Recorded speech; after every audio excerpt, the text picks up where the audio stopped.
नमस्कार मंडळी, चला की अशा प्रकारे कधी भाजी बनवली नसली तर नक्की एकदा बनवून बघा. सर्वजण आवडीने खातील इतकी ही भारी भाजी होती. भाजी बनवण्यासाठी शेंगदाणे घ्यायचे, ते भाजून घ्यायचे, मग खोबरं भाजून घ्यायचं, लसूण टाकून सर्व भाजलं की एका प्लेटमध्ये काढून घ्यायचं. मग प्लेटमध्ये काढलं की तिळं भाजून घ्यायचे, तिळं भाजले की मिक्सरच्या भांड्यामध्ये सर्व टाकून घ्यायचं. मग त्याच्यामध्ये कोथिंबीर टाकायची, कढीपत्ता, जिरे टाकून सर्व पाणी टाकून मिक्सरमधून बारीक काढून घ्यायचं. मग एका प्लेटमध्ये काढून घ्यायचं सर्व. मग त्याच्यात लाल तिखट, गरम मसाला, घरगुती काळा मसाला, हळदी पावडर, चवीनुसार मीठ टाकून मिक्स करायचं.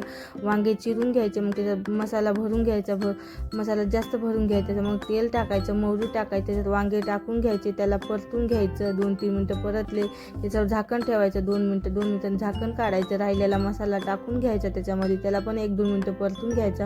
मग पाणी टाकायचं आणि मिडियम गॅस 7 ते 8 मिनटं भाजी शिजू द्यायची. 7-8 मिनटानंतर आपली भाजी तयार होती. भाजी आवडली असली तर आपल्या चॅनलला नक्की सबस्क्राईब करा.